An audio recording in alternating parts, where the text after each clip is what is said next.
Welcome to Legislative Report. This is State Representative Sue Helm of the 104th Legislative District, which is part of Dauphin County and part of Lebanon County. And we're here at my senior expo at the Giant Center on Linglestown Road. And we're going to go through the expo and interview the people that are here participating as vendors. And you can sit home and watch what happened today just like you were here. So we're going to have a good time. Follow me and we'll go through the expo. And I'm here with Michael Riley with ARP. And, I don't know a whole lot about ARP. I know I get things in the mail all the time, and I should probably read them. But you're here. You're going to tell me about them, and you can tell all our viewers out here exactly what is ARP and what do you do. ARP is a national association of retired people, American Association of Retired People. Each state has their own headquarters. In Pennsylvania, it's Harrisburg. There's also offices in Philadelphia and Pittsburgh. But, I started volunteering close to a year ago. I basically go in and I input information into their system. At seminars or expos like this, people fill out different types of information, including fraud information, send it back to our office. I input that information into the system, and then senior citizens are notified of different programs that can help them, and anything from fraud to discounts for different types of programs and whatnot. So you're a volunteer. Are most of the people working for ARP volunteers? Yes. I know in our office there's 7 full-time employees. I believe in Philadelphia there's like 3 or 4. In Pittsburgh, just 1. And to my knowledge, and again, actually we're having a luncheon next Thursday locally at the Radisson for volunteers across the state. I believe there's somewhere between 150 and 250 volunteers just in Pennsylvania alone. What's the number one reason that someone would join ARP? I think everything from fraud-related issues to discounts to information about Social Security, really many, many issues that I think a lot of people are not familiar with in terms of ARP being able to help them. And what are some of the discounts? Do you know what they are that people can look forward to?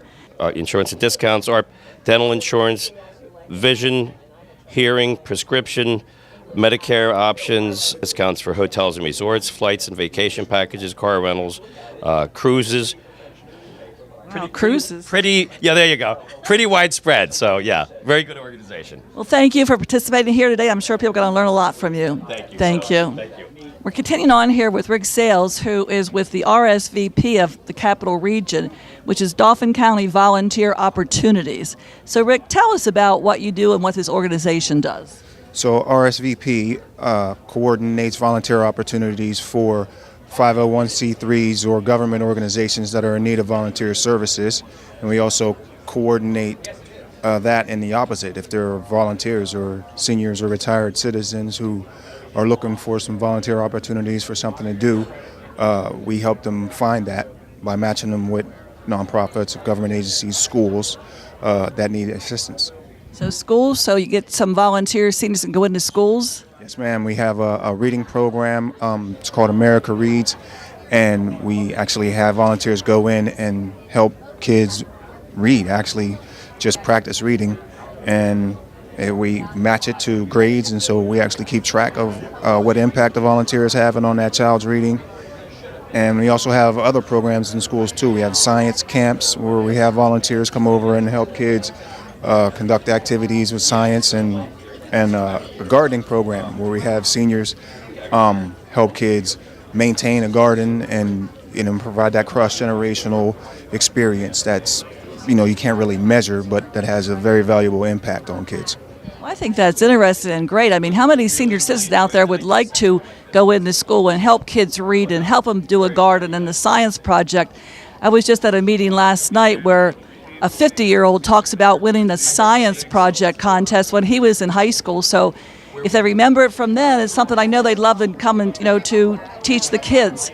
So that's, if somebody wants to volunteer, like, how do they get a hold of you, or how do they know where to call? Well, they can call our office. The phone number is 541-9521. We're located in Camp Hill, but we cover 8 counties in the south central Pennsylvania region. So if you're not here in Dauphin County and you see this show, you can give us a call and we'll try to match you up with an organization. Well, thank you very much. And seniors, please take advantage of this because we need you. We need you to go into the schools and teach the kids because the kids love to see you. So thank you, and we're going to go on and talk to somebody else, but we appreciate you being here. Thanks.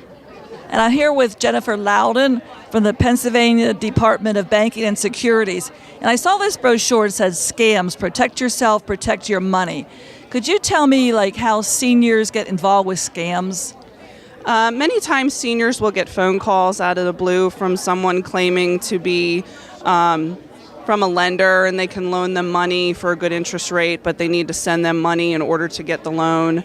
That's a scam. Other ones are like lottery winning scams, but again, the person who's calling will state that they need to send them $300, and a lot of times it's like via Western Union or some sort of money transmitter, and then they'll get their lottery winnings. And then they'll come back and say, well, we need some more money for insurance purposes or for this. And then before you know it, they're out thousands of dollars and they never got any money from it. No lottery winnings. That's what I was going to say. Do they ever get, like say somebody, they get a call and they say we need $200. If that person would send $200, do they ever get anything, or is that how they get them in, or is it just a complete scam from the onset? It's usually a complete scam from the onset. And then another one I just thought of that we hear of is, and I heard about it on the radio recently too, is they'll claim that they have a family member they're holding hostage. Have you heard? I'm sure you probably heard of that one, and they need money in order to release the family member. That's another big one that we've heard about as well. When you get a call or anything, or somebody knocking on your door asking for money and you don't know who they are and it's not, don't send any money. All legitimate lenders, they're not going to ask for money up front. They're not going to call you out of the blue and say, okay, fill out an application, but we need money up front for insurance or so on and so forth. Those are advance fee loan scams, and those are very prevalent today. So that's something to be aware of. Don't ever send money. You don't know who you're sending it to. Yeah, you don't want to do that. And this brochure says Confessions of a Scam Artist. You never forget the day you're arrested. So I guess you've gotten to talk to some the people that are in prison somewhere, and they've told you how they do it, which is a good way to find out. That's an actual scam artist that was interviewed and answered questions. It's very interesting. So you can provide all sorts of literature, which is good. If people call you, you can send them information or tell them where to get it. Yes, we have a consumer outreach area. They have all kinds of literature. They also do presentations all over the state for folks. So yeah, we have a lot to offer the public. Then we have protecting yourself from identity theft. I know that's a big thing. Like that happens to a lot of people. How does that happen to them, Jen? Again, they'll get calls from people or they'll get emails asking for information. Sometimes it'll be, let's say they're purporting to be from their bank and stating, oh, we're having an issue with an account. Can you please give us your account number so that we can resolve the issue? And people will just give them the account number, and they'll get their bank account information, social security numbers. A lot of those are on the advance fee loan scams. They'll say that they're applying for a loan, and they'll ask you for your social security number. You'll give it to them, and there they have it. So yeah, that's how you see it a lot. So don't give out your social security number either. And if you want to contact Jennifer, there's a phone number here, 1-800-PA-BANKS. Correct. So 1-800-PA-BANKS. You can't ask for an easier number to remember. So thank you, and when they call, please take care of them. We will. Thanks for being at the Senior Expo. Thank you. And now I'm with Angelina Cruz, and she's with the Pennsylvania Office of Vocation and Rehabilitation. It says employment services for persons with disabilities. But there's a lot more to this, and she's the expert on this, not me, so she's going to tell you all about it. I'm a new social worker with the Pennsylvania Office of Vocation and Rehabilitation Bureau of Blindness and Visual Services. So OVR is kind of the big organization, and within OVR is the Bureau of Blindness and Visual Services, and we specifically serve people who are blind or visually impaired from birth up until death. So we serve all ages. We have different programs. We have a children's program. We have an independent living program for adults who are 55 and older. We have a vocational rehabilitation program for adults who are wanting to go to work. My role is social worker, so I work with people of usually in the independent living program or the children's program. And we also have a program for people who typically would be of working age but who are unable to work due to their disability, and that's a specialized services adult program. And if somebody needs to contact you, how do they do that? If someone's interested in contacting us, they would call the Harrisburg District Office, and we cover surrounding counties. So if they're in this like general area, they would call, and if they're interested in completing a referral, they could do that by phone. And then once the referral is assigned to someone, we send out a release for information for their the person's eye records, and then once we get the eye records, depending on like which program they're in, either a social worker or a vocational rehabilitation counselor will go out and complete the application and get the process started for services. Well, thank you, and we appreciate your services, and thank you for being here today to help the people that come to the Expo. We appreciate your help. Thank you so much. We're now here with Janice Creason, the Dauphin County Treasurer, and she does a lot of things that people don't realize what she does, but one of the things is dogs, and we're going to talk about dogs and the law. So Janice, tell me about everything you do regarding the dogs. Well, Sue, that was one of the more unusual responsibilities that I thought I had as the county treasurer, and I didn't understand the importance of it till I actually got involved. But each day we receive phone calls from people who have lost their dog or people who have found a dog. And because they have a license, the dog has a license on it, we're able to look in our database and reunite that dog with its owner. So that's become a really great thing to be able to do.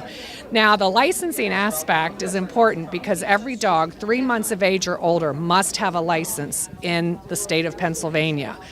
If you don't have a license and the warden finds out that you don't have a license or your dog is found without a license, it can be as much as a $300 fine.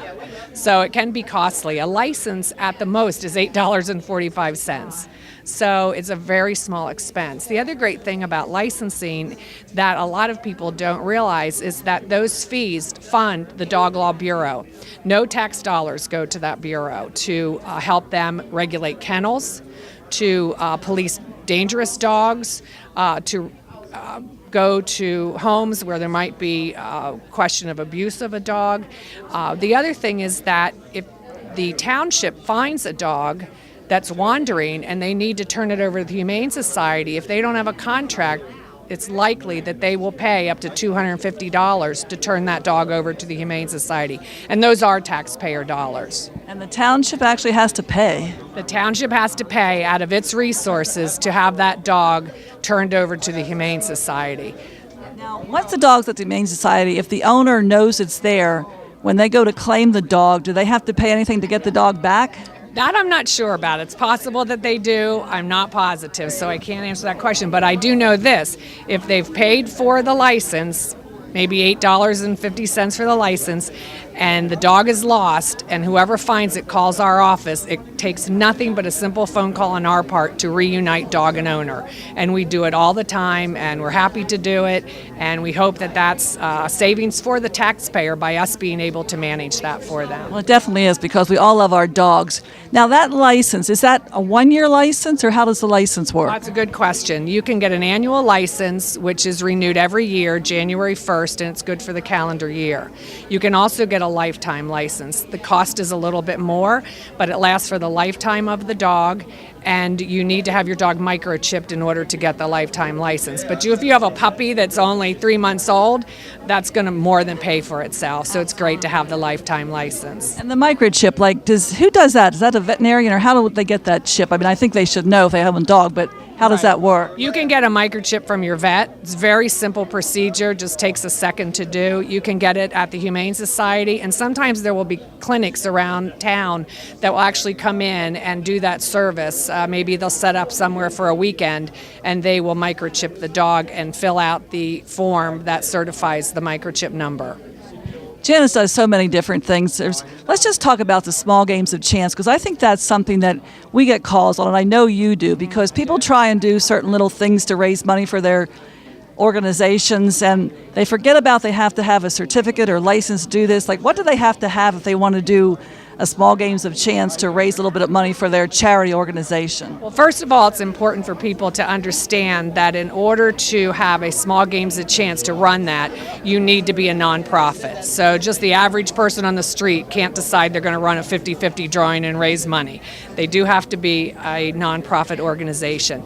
They can apply to our office for a license, and it's issued for either 1 month, which is only $25, might be someone who's just having an event one time a year, or you can get an annual license, like our Rotary Club has a license, and they do 50-50 drawings and raffles throughout the year. Once we issue the license, you're good to go as long as you're obeying the law and doing only the games that are allowed under the Small Games of Chance Act. Well, you can see Janice does many varied things, and she has saved this county so much money by really making her office efficient. So we thank you so much for that, and thank you for being here, and you're always here to serve the people of Dauphin County. Oh, thank you. So are you. Thank you. Thank you. Appreciate it. And we're here with the Dauphin County Sheriff, Nick Clemente. And Nick, thanks for coming to our Senior Expo today. You're welcome, ma'am. And I know that, safety is so important to people today, and it's getting to be more and more for good reason. And tell me, how many people, is there an influx of people asking for permits to carry? We have a huge influx right now, and depending on what's going on in the country, especially when you see these the protests / riots that are taking place, we have an unbelievable amount of people coming in to get permits. And then what about training? I don't want somebody just to go pick up a permit and buy a gun. I want them to know how to use it. Where do they get training? Well, one of the places here locally in Dauphin County and would be Harrisburg Hunters and Anglers. Harrisburg Hunters and Anglers has a great courses for somebody that never had handgun in their hand ever. Well, that's good to know because I want them to know what they're doing. I know that our Capitol Police are trained at hack. Now, are there any courses given at hack that you know of?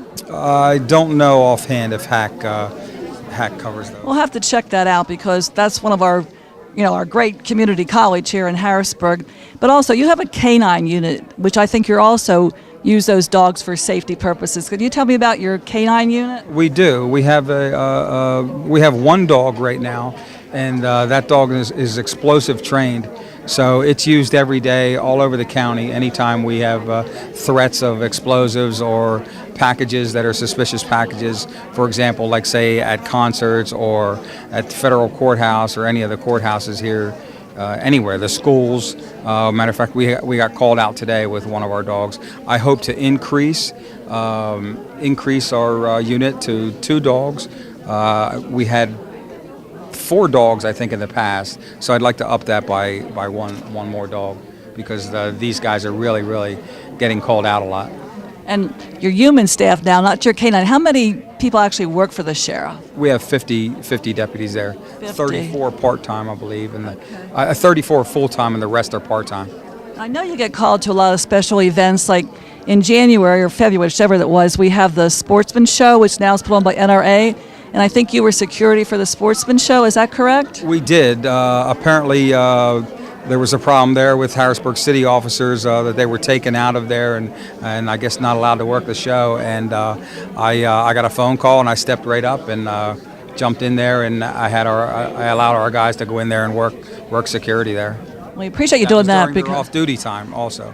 And that's good. I mean, that show, for economic reasons, it's such a good show for Harrisburg because all the hotels are filled, the restaurants are filled. So we thank you for doing that. Yep, and what are some of the other events that you go to? I go to events like this, and it's really enjoying for me. This is, matter of fact, the best part of my day, but to do things like this. But when I get to talk to kids, to young kids, I have young kids myself that are just now going to high school, but I do enjoy that, talking to kids. I've done that all my life. Well, thank you. We appreciate. We feel safer with our sheriff here, and thank you for doing what you do. Thank you, ma'am. We're here with Corey Messinger from Hedrick Bittner Geigel Funeral Home, and we're going to talk about pre-planning. Tell me, why is it so important to pre-plan? Well, I would say the main reason why people pre-plan nowadays is really so that their family members don't have to make hasty decisions at the time of someone's death. So it's really for the emotional benefit, but then also for the financial benefit as well, meaning you're able to actually prepay for your funeral services and lock in the cost at today's price. And when they pre-plan, what do they do? Do they go so far as flowers or what? I know they're going to probably come in and decide if they're going to be cremated or a regular funeral or they pick out their casket or whatever, but what all do they pre-plan? I always tell people we can do as much or as little as you want, down to just deciding whether you do want to be cremated or have a traditional burial. Some people come in and actually have their obituary already written out. We can choose the casket spray or flowers that they want, the hymns and things that they want to be sung at the funeral service. We can get as detailed as they want. And usually, what about, what age do people usually start to do this? I guess it should be any age, but when do they start thinking about doing it generally? Most folks tend to start thinking about pre-planning when they get to their retirement age. So I meet with a lot of people who are in their 50s, 60s, also 70s and 80s. I mean, it's really starting at kind of 50 plus is when people really start thinking about that. And how does the prepayment work? Because a lot of people, I have a life insurance policy, but obviously I'm not going to get that money till I die. But if somebody wants to pay for it ahead of time, how does that work? They have to use their money, and then does life insurance kind of reimburse the estate, or? Well, with prepayment through the funeral home, that's how you're able to lock the cost in. So that money is set aside in an irrevocable account in order to protect those funds. That way, if you go into a nursing facility, for example, later on in life, those funds cannot be touched for nursing home care. They can only be used for your funeral. And that third-party account actually allows us to offer payment plans as well. So you can make payments over time, or you can pay the whole thing up front. Now, cremation, I know you didn't used to hear that much about it, but lately it seems like there's a lot of it. What's causing the trend to kind of go that way? Well, we have noticed that for our business, our cremation rate is probably about half of our business. And I would say a lot of that is because we do have our own crematory, which is located at the Geigel Funeral Home here on Lincolnstown Road. And cremation has really taken off in the last, I would say, 5 to 10 years. And so that's what prompted us to put the crematory in back in 2008. I would say what prompted it's just a trend that really started, I think, a lot of things start on the West Coast and then eventually move over to the East Coast. But some people choose cremation sometimes for financial reasons, and other people choose cremation just because they don't like the idea of being buried in the ground. And is it a big difference in price? Cremation, there's, I would say, a wide range in price. Some folks are cremated and they don't have any sort of service, and then other people decide they still want to be cremated, but they want a full funeral service. So it's a wide range in prices. I know it used to be you'd hear that people were cremated and then the family member would take their ashes and spread them someplace where they requested.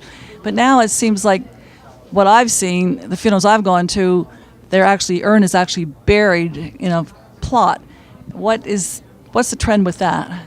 It's really a personal choice, or sometimes based on what your religion is. For example, the Catholic faith, they believe that if you're cremated, the urn should be buried at a cemetery space for their family to be able to go and pray. Other people, they want to be scattered. So it's just really personal choice. Well, thank you. I appreciate what you're telling us today. It's very important. I know it's something none of us want to do, but we should do it. It really helps our family members when they need to be helped most, I think. Thank you. Thank you. You're all on fixed incomes, right? And you probably know someone, though, that could need some help, and maybe you can't afford to help them, and you wish this could be a way for you to do that as well through this program. And then we'll have speakers come in and different things to talk about nutrition. So that's one way. The other way, you all have surplus stuff, right? Okay, you're downsizing, you're moving to Messiah Village, or whatever it is you're doing. You can bring that material to us, and we can connect those resources with folks that can utilize that material. If you need a wheelchair, or if you need some kind of medical equipment that maybe you can't get a hold of, if we have it, it's there available. We have many social workers and so forth that are on our radar to do that. I want to share with you one story. I'm not going to go on too long because you all have been sitting here for a while and you want to get to those door prizes, right? But hopefully I've got you to laugh a couple of times, so that's good. That means you're at least listening to me a little bit. But we have what we call God moments. We're a faith-based organization. We trust that God will lead us and direct us to do our work while we use good sound business principles, but we also trust in the movement of the Holy Spirit to get us where we need to go and do what we need to do. So we like to tell stories about how things happen in mysterious ways, if you will, at Mission Central, and I can tell you hundreds of them, but I want to tell you one today that I think you can relate to. One morning, one of our volunteer receptionists was at the front desk, and she answered the telephone, and a gentleman called and said, "Good morning. I understand that you have medical equipment available for folks to use if they need such items, and my wife has had a stroke, and she's coming home this weekend, but what I really need is a shower transfer bench so that I can help her bathe and take care of herself when she gets home." And I don't know, I'm stepping out of the story here a minute, I don't know why he couldn't come up with one, whether his insurance didn't cover it, whether there wasn't one available, but he knew about us. So our practice is to say, let me put you on hold and we'll quickly check our resources and let you know, or sometimes the receptionist will know off the top of their head whether we have one. That particular day, the volunteer receptionist put him on hold, went and checked, come back to the phone and said, "Sir, I'm sorry, we don't have one right now, but give me your information and I'll get back to you as soon as it comes in." He goes, "Are you going to order it?" And she's like, "Oh no, that's not how it works at Mission Central. You've made the request, it will come."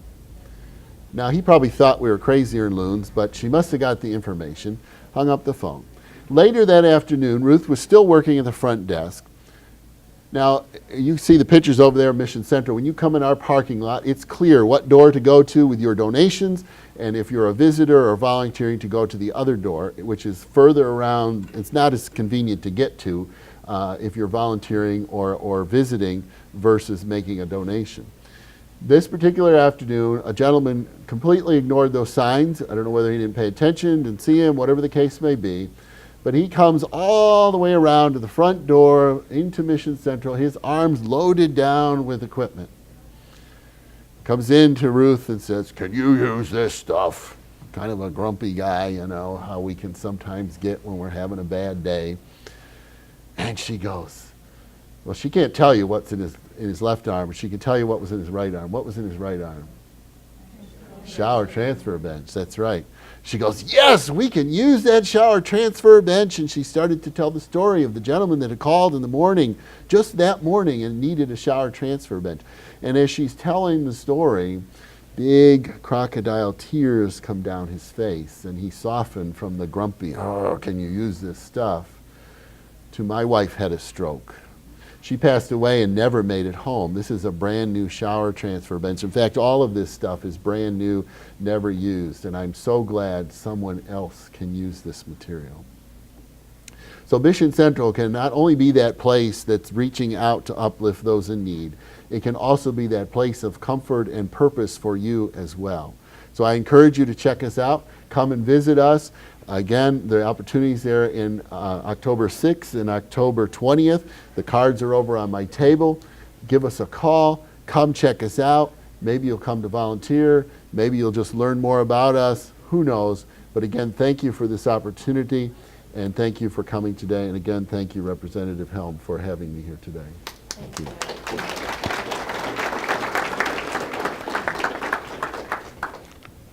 That's all the time we have for today at the Senior Expo.